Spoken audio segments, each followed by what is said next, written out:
Hi, this is Rachel Gordon, and welcome to Unspoken Reality. Tonight I'm going to be speaking about just two.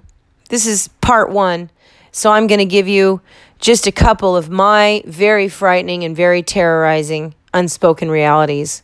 The truth of my unspoken realities.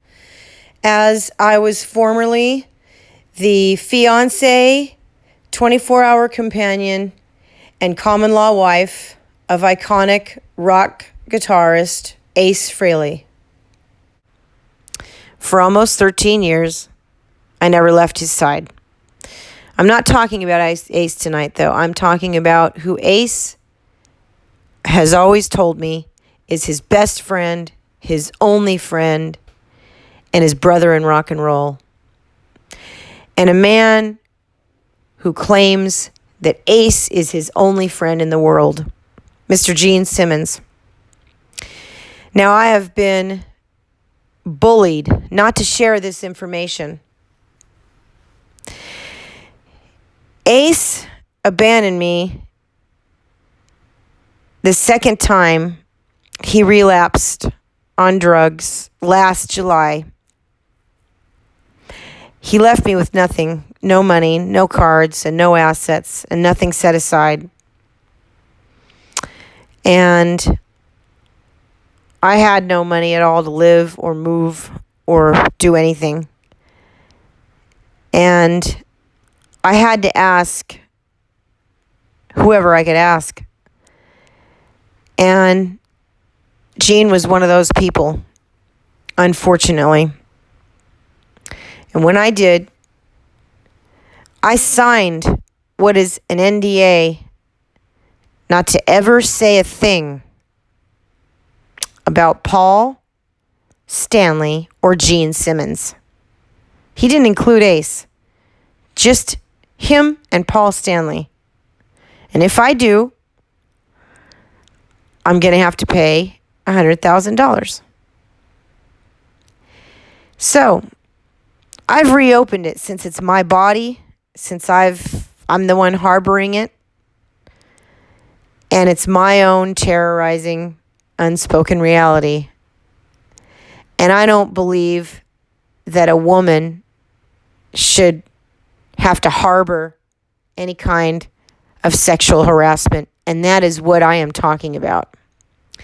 Mr. Gene Simmons has sexually harassed me and been very aggressive and propositioned me twice. The first time in 2018 at a vault experience Ace and I were at in LA at the Capitol building. Mr. Gene Simmons, in a crowd, pulled all of my hair with all of his strength, pulled my body back up, so I had to walk backwards with my platform shoes on until the whole back of my body was up against his and holding my hair up with strength with his hand. He whispered in my ear, he said, "Why don't we cut this out and get the hell out of here?" I had no idea what to say to a man my father's age that was actually saying this to me. I had no idea if he was kidding. If he was kidding, it wasn't a funny joke. As my neck hurt and I was pressed up against his body and people were staring at us in the industry. I didn't know what to say. I kind of stuttered and I said, "I don't know, Gene. Where are we going?" I had about 15 eyes on me. I think some people thought it might have been a joke. Now, obviously nobody was laughing. It didn't look like it was a very funny joke to anybody I know. It certainly wasn't funny to me. He said, "Probably to hell, but I'll have a lot of friends there." And with that, he let go of my hair with a jolt, and I kind of tripped forward.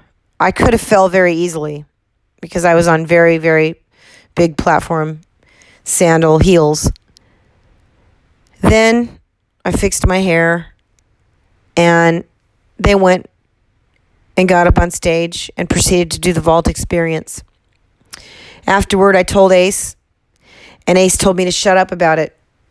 Ace said Gene had he was in a lot of trouble. He said, leave Gene alone.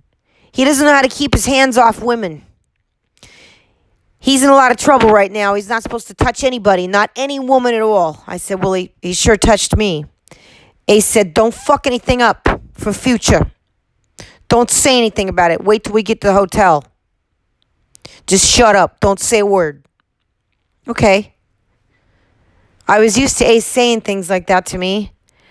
And though I wanted to get sick about the whole thing, I waited until we got back to the hotel. And when I proceeded to tell Ace about it, he said, he doesn't mean anything by it. He's a sexual predator. He's a pig. He's been doing that since 1972. What's new? It pisses me off that he did it to you, but he probably won't do it again. So just shut the fuck up. We got a lot of things coming up, and I don't need your Jew mouth fucking it up. Well, that made me have a stomach ache, and with that, I went to sleep.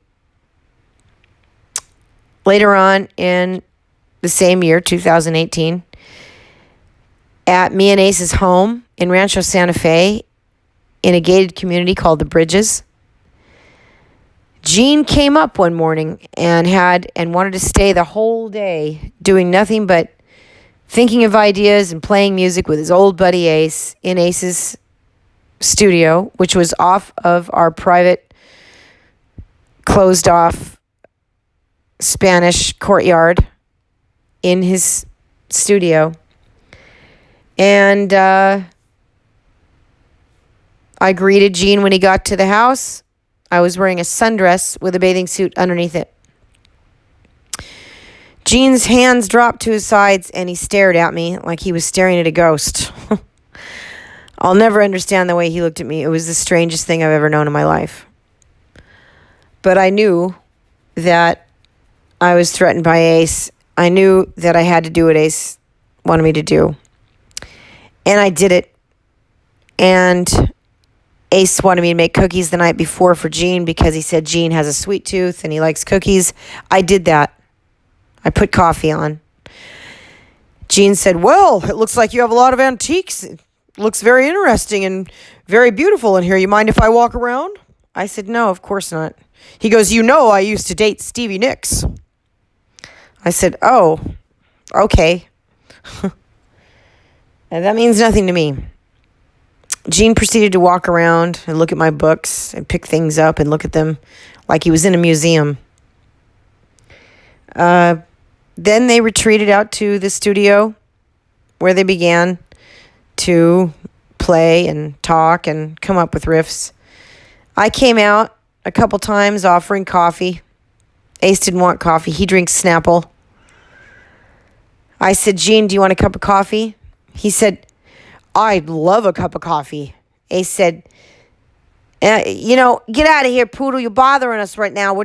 Gene said, no. I'd love a cup of coffee. I said, how do you take your coffee, Gene? He said, I'll take it any way you make it. Ace said, no, you don't want it the way she makes it. She puts that really sweet, that sweetener in it, that coffee mate. It's awful. It's too sweet. You don't want that. Gene said, oh, I do. I do want it that way. Okay. I went in the house. I got him a cup of coffee and a couple of cookies, and I brought it back. Then I proceeded to sit on the couch in there for a minute behind them because the air conditioner was on. It was nice and cool in there. It was a very hot day. Gene swiveled around in the chair, and he said, are you going to sit in here while we're playing? I said no. And then Ace interrupted me and said, nah, she's going to go lay in the sun. Hey, Poodle, why don't you get out of here? Gene interrupted him and said, no, I'd like her to sit in here. I'd like to know her opinion. I said, I don't know. I'm probably going to go lay in the sun. Gene said, what? I was looking at a magazine. He said, are you going to write lyrics while we play? I said, I could, but I began to say something and Ace interrupted me again and said, nah, she's getting out of here. Go lay out in the sun, Poodle. I got up. I said, I'll be back in to see if you want some more coffee and another Snapple, Ace. I walked to the other side of our house, out to the backyard, and I laid in the sun and went swimming.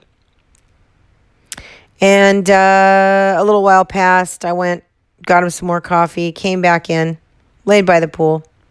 A couple hours passed, and I heard them talking. So I looked down the hallway, down the corridor. I noticed that they were in the kitchen talking and making sandwiches, and I thought, well, I won't bother them.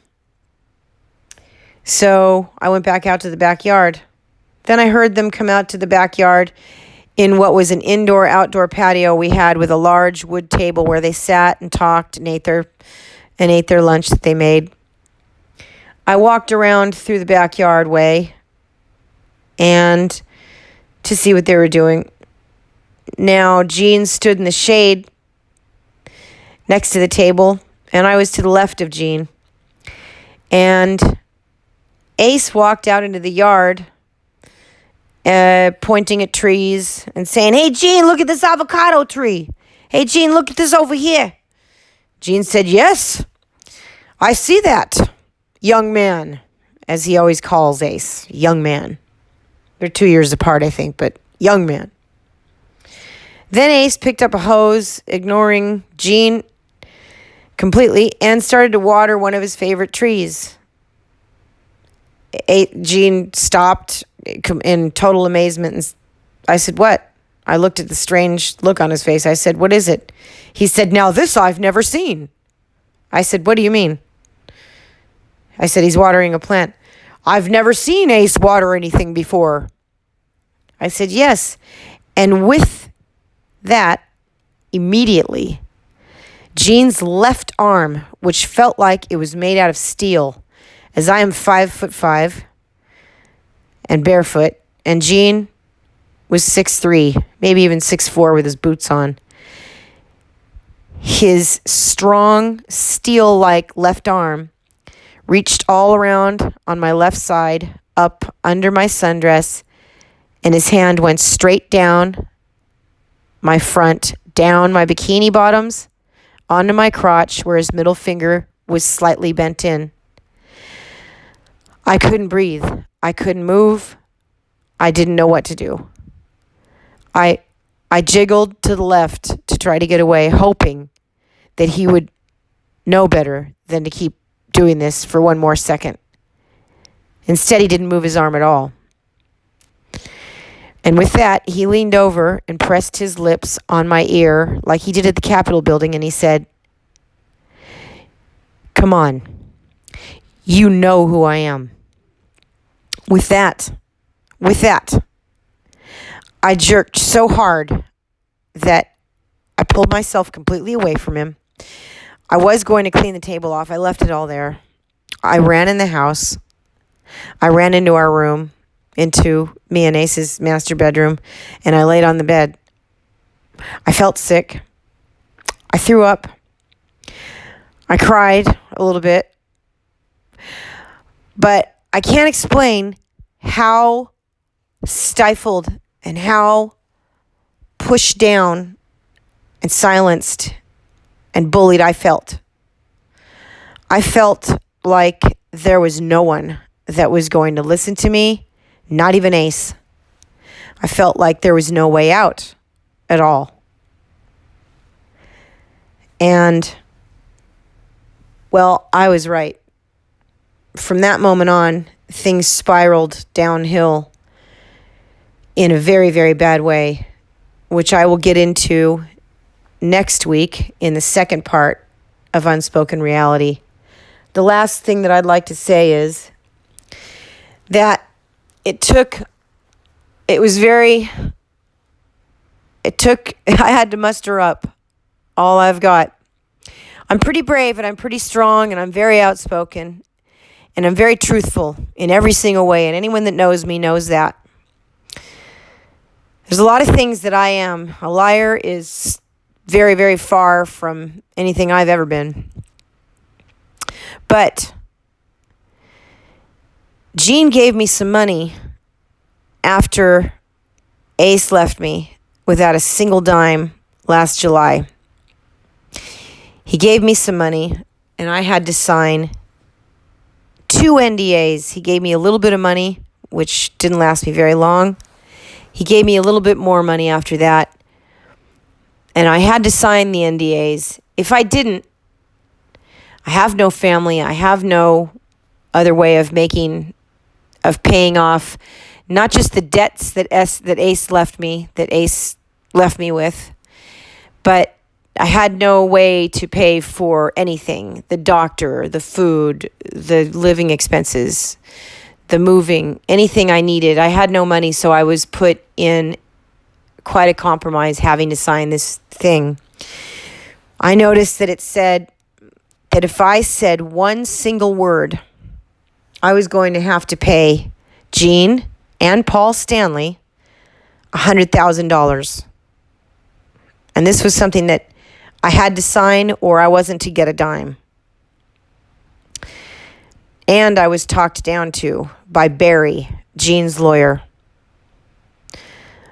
And it was pretty horrible. Words don't describe that and everything else I've been through.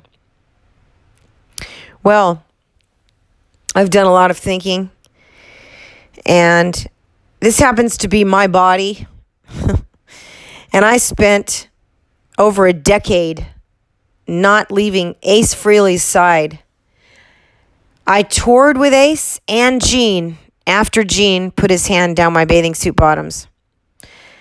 I was told to shut up in every hotel room. I was told to pretend that I liked Gene. I was told that I'd get knocked out, that if I said one thing about Gene when Ace told me a reunion was coming up, that if I said one thing or talked about Gene at all, it would be the last thing that I ever did. I'd been told this throughout the entire tour with Gene. And I've decided just recently, it's taken me a long time to think this whole thing out, but this is my body, and that was charity work I did. And I was very abused by Ace in many ways. In many ways, it was very exciting and fun. In many ways, he was very loving. But it was also, a lot of the time, very, very, very frightening. Very scary. My life has been threatened so many times that it's hard for anyone to wrap their mind around it. But I know that by having this little program once a week, I know that there are other women that understand what I'm going through with these powerful men and the threats that they make.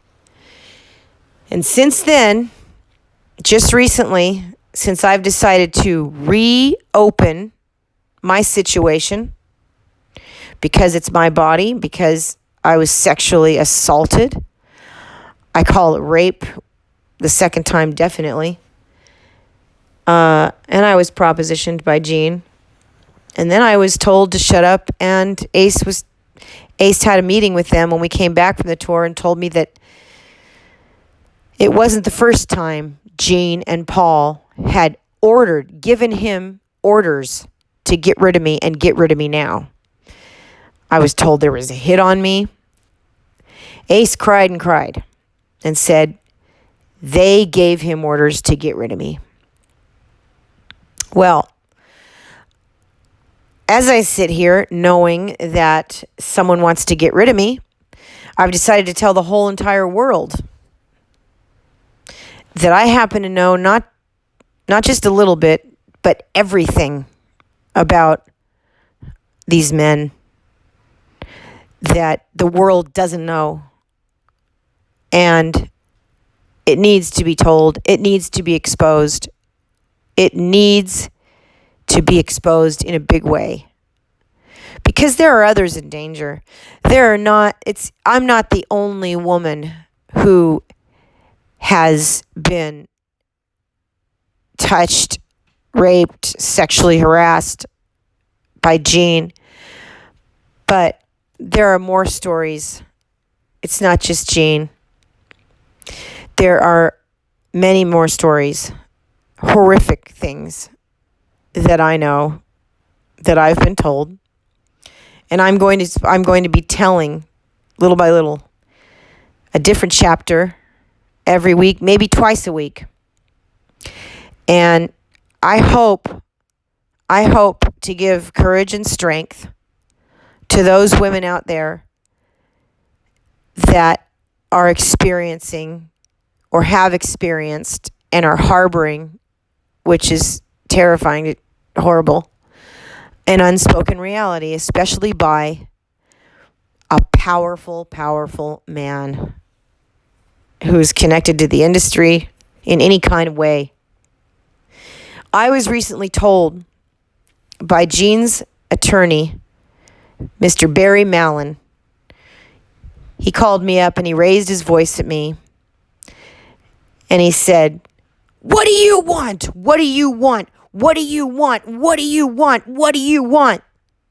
I couldn't get a word in edgewise. I couldn't. It was such verbal abuse that it was the way Ace talked to me when he wanted me to stutter. He wanted me to not be able to get a word in. Then Barry also attempted to scare two people that are very close to me. He also proceeded to tell me in that phone call that if I say a word, he's going to contact everybody I know, and he's going to say, "I'm going to tell them that you're involving them in extortion." And I want all you people that are listening to me right now to know that my Unspoken Reality program here has nothing to do with extortion, but it has everything to do with the pressures of being bullied and sexually harassed and silenced and threatened and in a narcissistic, violent relationship with very powerful, not just one, but very powerful men. These men plan on coming after me. They could come after me tonight. I don't know. But I've gotten the first part of my Unspoken Reality out. I hope it reaches all the right people. I hope that it gives strength, like I said earlier, to any women or girls or even men that have been afraid for years or even minutes to come forward with their unspoken reality. It needs to be exposed. Let me say it again. It needs to be exposed. And there's a lot more where this came from. And I'll talk to all of you. I love all of you. And I'll talk to all of you next week on my little program, Unspoken Reality. Good night.